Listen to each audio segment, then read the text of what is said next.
Hi hello வணக்கம் மக்களே. இது ஸ்பான்சர்ட் பை பைமோட். இந்த வெப்சைட்டில் வீட்டுக்கு தேவையான கிராசரிஸ் அண்ட் வீட்டுக்கு தேவையான ப்ராடக்ட்ஸ் எல்லாமே கிடைக்கும். டிஸ்கிரிப்ஷனில் லிங்க் கொடுத்துருக்கா, சர்ச் பண்ணி பாருங்கள். ஓகேங்களா? யாராவது பர்ச்சேஸ் பண்ணியிருந்தீங்க அப்படின்னா என் கூட கமெண்ட்டில் ஷேர் பண்ணிக்கோங்க. வாங்க வீடியோக்குள்ளே போகலாம். உடம்புக்கு ரொம்ப முக்கியமே ஆரோக்கியம்தான். அந்த ஆரோக்கியத்தை எப்படி நம்ம மேம்படுத்தலாம் அப்படிங்கிறத நம்ம இந்த வீடியோவில் பார்க்கலாம். அதாவது நமக்கு உடம்புக்கு தேவை முக்கியமான ஒரு சத்தில் ஒன்று என்னென்னா இரும்பு சத்து. அது முருங்கைக்கீரையில் நிறையா இருக்குது. அதனால் முருங்கைக்கீரை சேர்த்த முடியல கீரையை சுத்தம் பண்ணி அதை நம்ம பொரியல் பண்ணி சாப்பிட்றத விட ஈஸியான வேலை என்ன அப்படின்னா, ஒரு முருங்கைக்கீரையில் சூப்பு வச்சு குடிக்கிறது தான். ஓகேங்களா? அந்த சூப் எப்படி வைக்கிறதுன்னு பார்க்கலாம். இப்போ காமிச்சிருக்க ஒரு சொம்பு அளவுக்கு தண்ணி ஊற்றிக்கோங்க. ஓகேங்களா? ஒரு கைப்பிடி அளவுக்கு முருங்கைக்கீரையை குச்சியாக இருந்தாலும் பரவாயில்ல, நல்ல இலையா மட்டும் இருக்கான்னு பார்த்துட்டு இந்த மாதிரி உருவிக்கோங்க. குச்சியாக இருந்தாலும் பரவாயில்ல. ஓகேங்களா? இந்த மாதிரி உருவி எடுத்துக்கிட்டு அதை நம்ம என்ன பண்ணணும்னா நல்லா கொதிக்க வச்சுக்கலாம். கொதிக்கும்போது என்ன ஆகும் அப்படின்னா, அந்த தண்டில் இருக்கிற சத்தும், கீரையில இருக்கிற சத்தும் அந்த தண்ணியில இறங்கிரும். அத நம்ம குடிக்கும்போது உடம்புக்கு ரொம்ப ஆரோக்கியம்.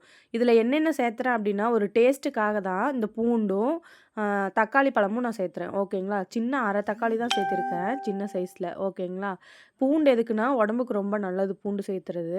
அ அப்புறம் இத என்ன பண்ணணும்னா, நல்லா நம்ம கொதிக்க வைக்கும்போது, இதிலலாம் என்ன போட்டிருக்கேன் அப்படின்னா, இதில ஜீரகம், குருமிளகு, கொஞ்சமா கொத்தமல்லி, பெருங்காயத்தூள், அப்புறம் கொஞ்சமா கல்லுப்பு சேர்த்துக்கிறேன். இதை என்ன பண்ணணும்னா, நான் ரொம்ப நல்லா கொதிக்க வைக்கும்போது, அந்த தண்டில இருக்கிற சத்தும், கீரையில இருக்கிற சத்தும் சூப்பில் இறங்கிரும். அதை நம்ம குடிக்கும்போது உடம்புக்கு ரொம்ப நல்லது. அதாவது அந்த ஒரு சொம்பு தண்ணி பெரிய டம்ளரில் 1 டம்ளர் தண்ணி வர அளவுக்கு நல்லா கொதிக்க வச்சுருங்க. நல்லா கொதிக்கணும். கீரையோட கலரே பாருங்கள் எப்படி மாறி இருக்குது, அந்த சூப்போட கலர் எப்படி மாறி இருக்குன்னு பாருங்கள். நல்லா இந்த மாதிரி இருக்கிறது.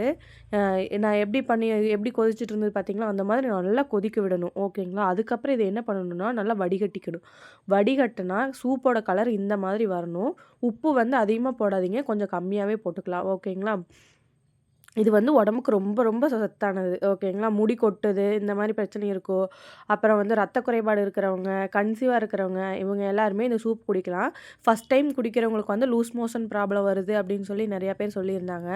ஆனா எனக்கு அந்த மாதிரி எதுவும் இருந்த மாதிரி தெரியல. உங்களுக்கு ஏதாவது இருந்தது அப்படின்னா கமெண்ட்ல சொல்லுங்க.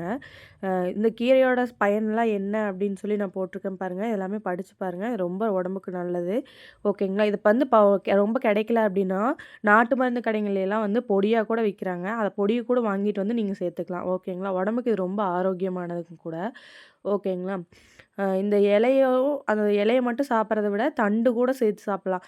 இந்த முருங்கைக்கீரை கூட ஒரு சில முட்டைய உள்ளே ஊற்றி செஞ்சு சாப்பிட்றாங்க. உங்களுக்கு யாராவது அந்த மாதிரி சாப்பிட்ருந்தீங்க அப்படின்னா என்கிட்ட கமெண்ட்டில் ஷேர் பண்ணுங்கள். தேங்க்யூ.